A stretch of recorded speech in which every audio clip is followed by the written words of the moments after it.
lap now, and we're ready to finish the top side or the front side of these panels. I've let them dry overnight. Just to kind of review, we've got 2 coats of sealer on the face side. I went ahead and finished the back side. I've got the lacquer on it.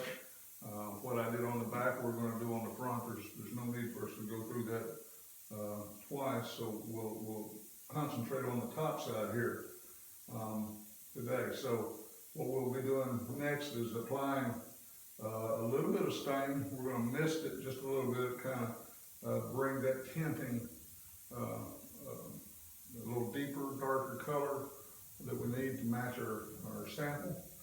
And then we're going to spray with our lacquer. And I want to say a couple of things about the equipment again. I already mentioned the gun that I've been using. You've seen me use this over and over. It's a CA Technologies gun. It has a PPS cup. I like those disposable liners. They're flexible. Let me grab one of those to show you what it looks like. Okay, the liner is just a plastic liner, and it has a lid that goes on. The lid has a filter on it, which I really like.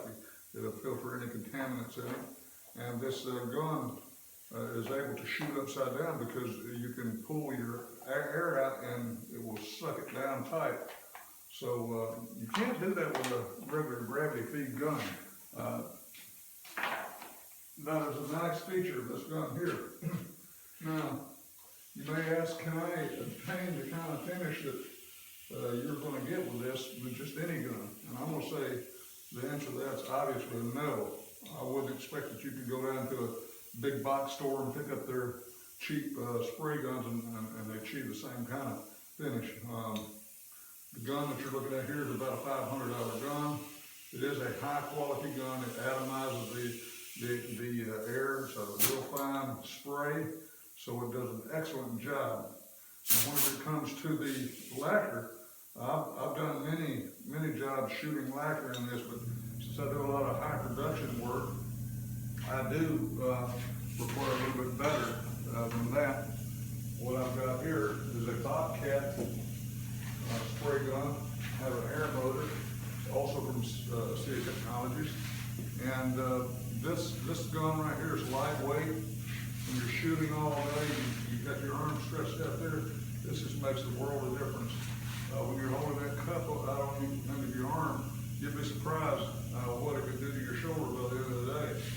So, we're going to use this gun for our lacquer.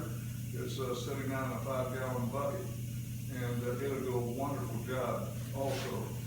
So, just kind of, well, by the way, both these guns, you can really control your spray. They're not full on. When you pull the trigger, you can just ease it on there. You can hear it slightly. And I'm blowing air through right now. So one of the first things you want to do, now that I've already taken this panel, I already went over with my 320 grit paper, and it's ready to spray now.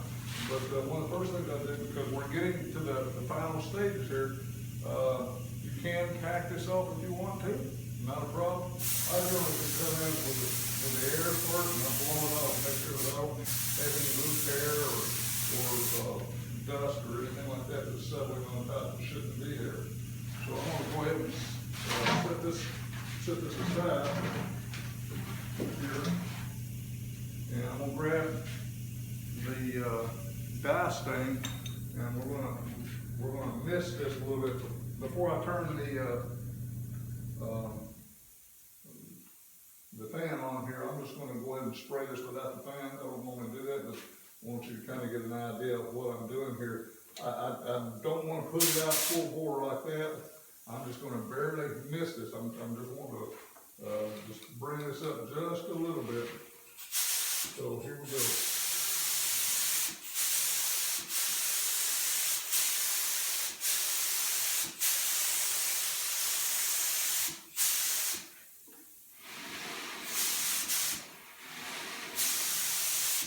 As I said before, we're not wanting to paint out the grain on this. We're wanting to just kind of bring it to the color that we need, while still leaving all the grain and the features visible. All right, I'm going to go ahead and turn the fans on, and we'll go ahead and spray this.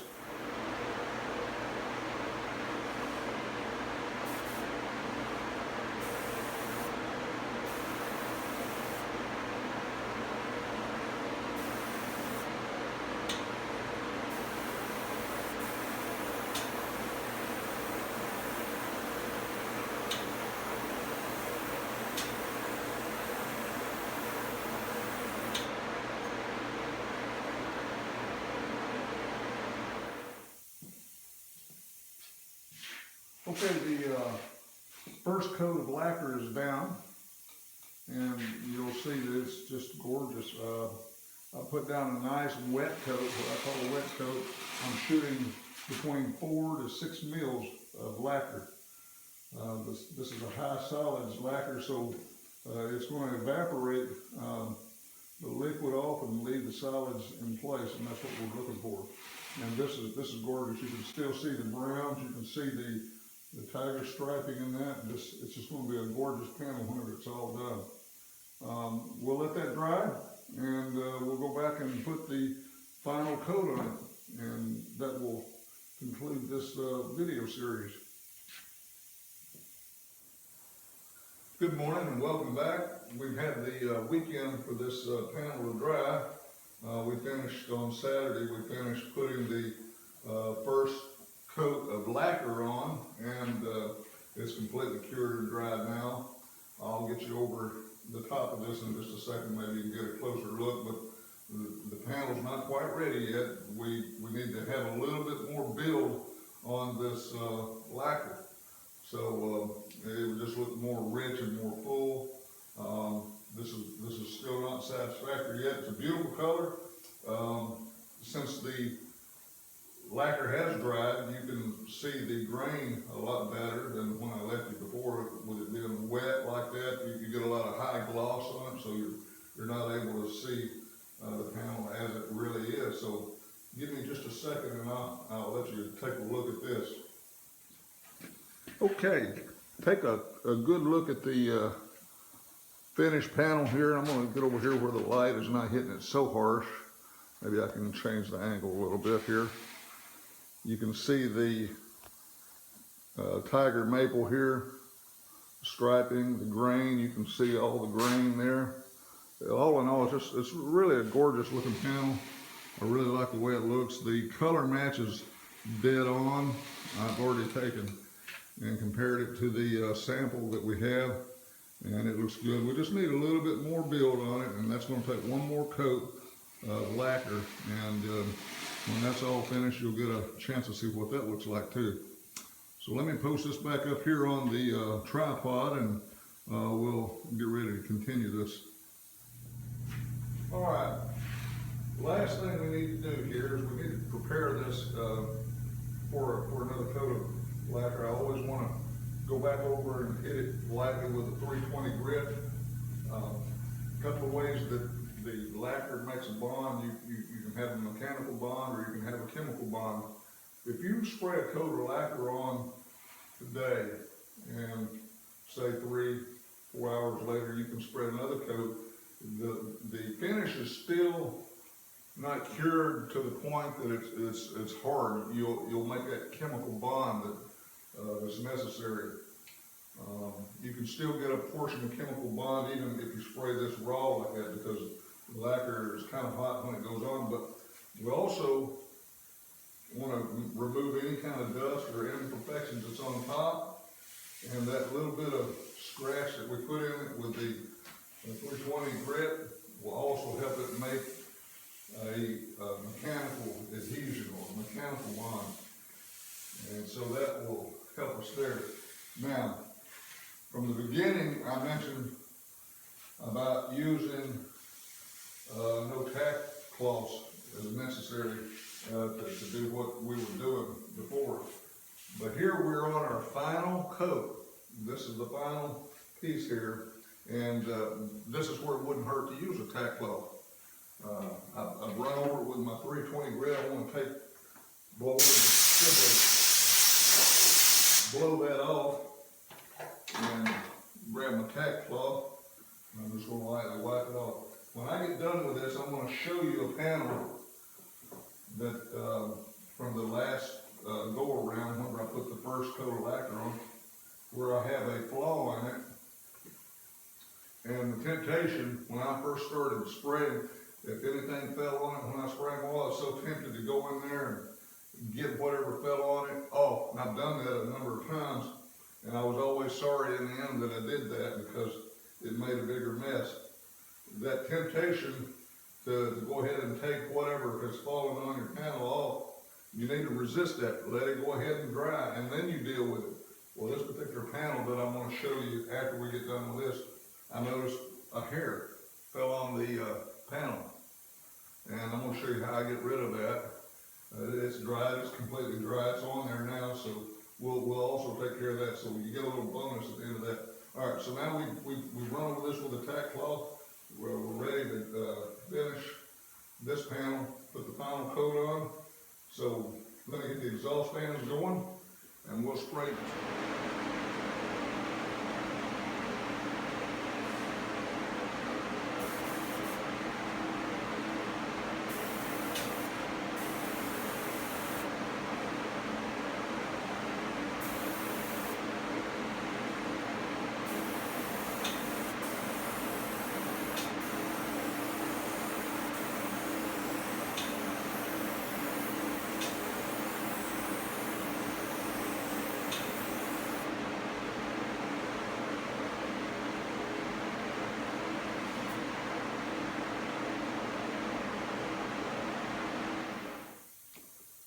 Okay, we have finished spraying this panel.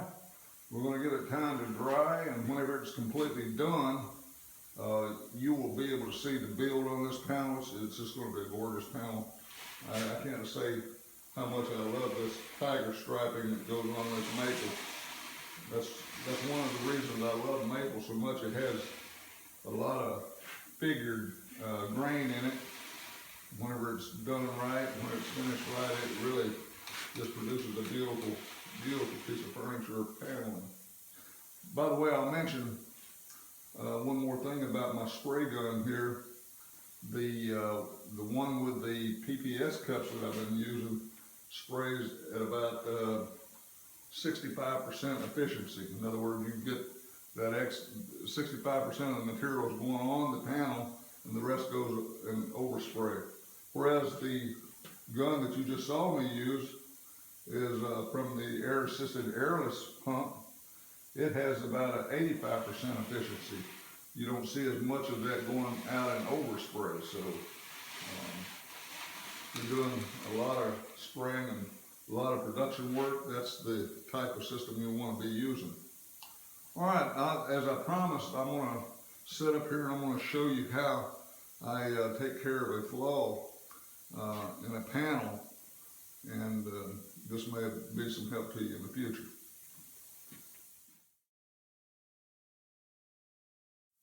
Okay, I'm back.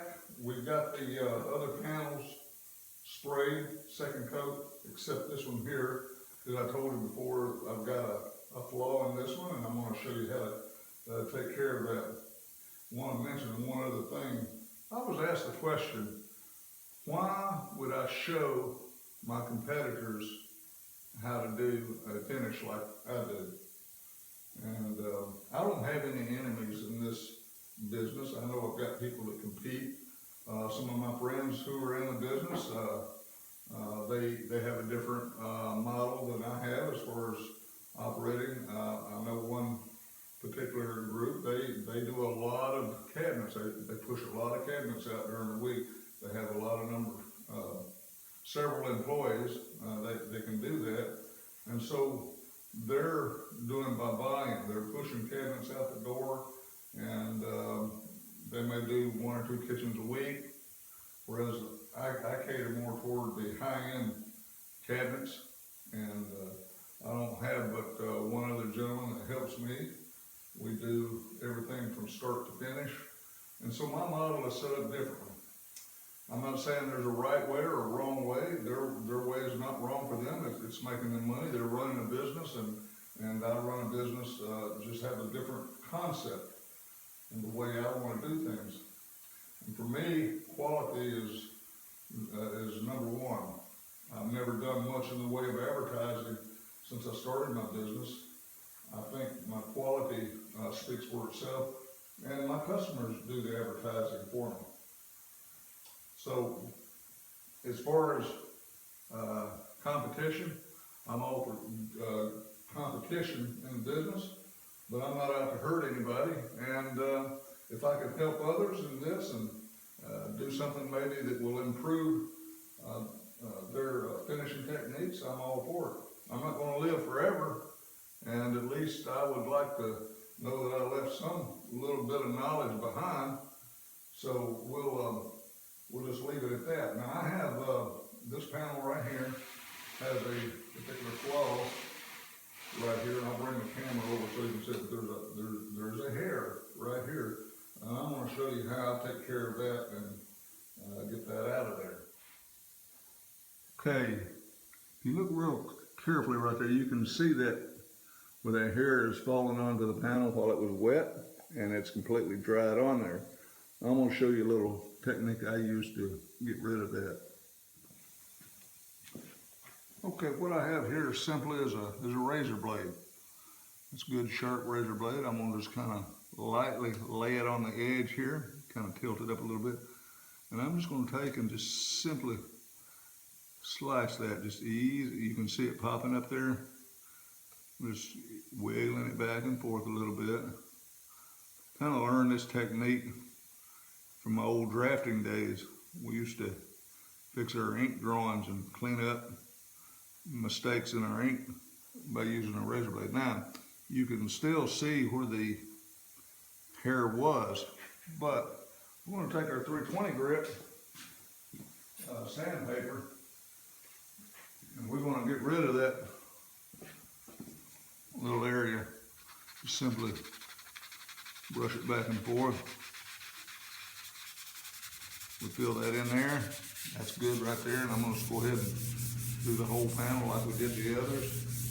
Just kind of go over the whole thing with that 320, and we'll tack that off. And by the time we put our lacquer on there, that will be completely filled and you will never see it.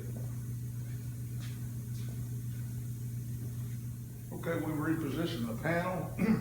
We've got everything in place. I'm going to go ahead and blow it off. Grab my tack cloth. Give it a wipe down. I'm going to kind of leave that area alone right there because any of that dust that filled in that crack, that'll be beneficial to us. We go get the fan motors going.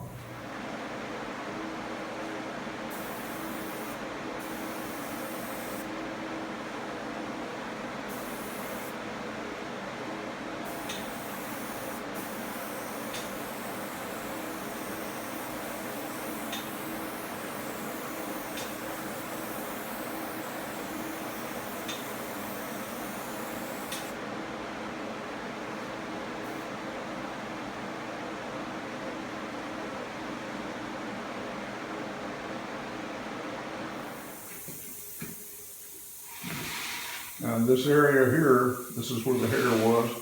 It's completely filled in now. You can't see where it was at. So we'll let that dry, and whenever it's all finished, we'll show you what it looks like. Okay, I'm back. This panel is dry. It's a gorgeous panel. We're completed with it. I think you're going to like what you see here. However, I'm going to have to cut the side lights down to kind of give you a little better feel of what this looks like, and then I'll just stick the camera in hand and we'll walk it around and let you see this, get a good look at this panel. All right, take a good look. You can see the tiger maple that we spoke about earlier. Get the right angle. It's just a gorgeous, gorgeous panel.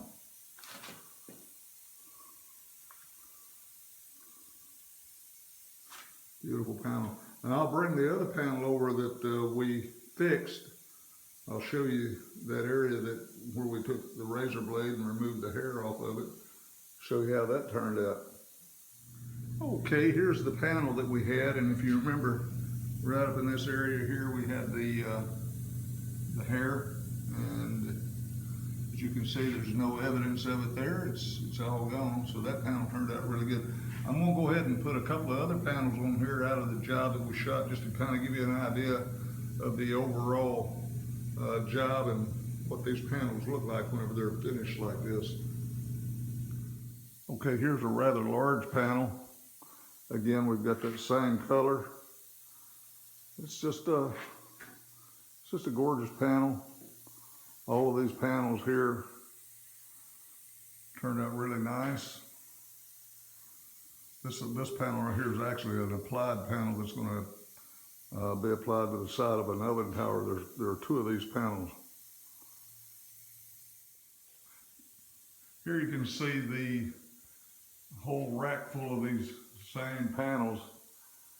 This is the third set of panels I've done on this job, so they're about 3 to 4 times as many panels that's already been completed for this job.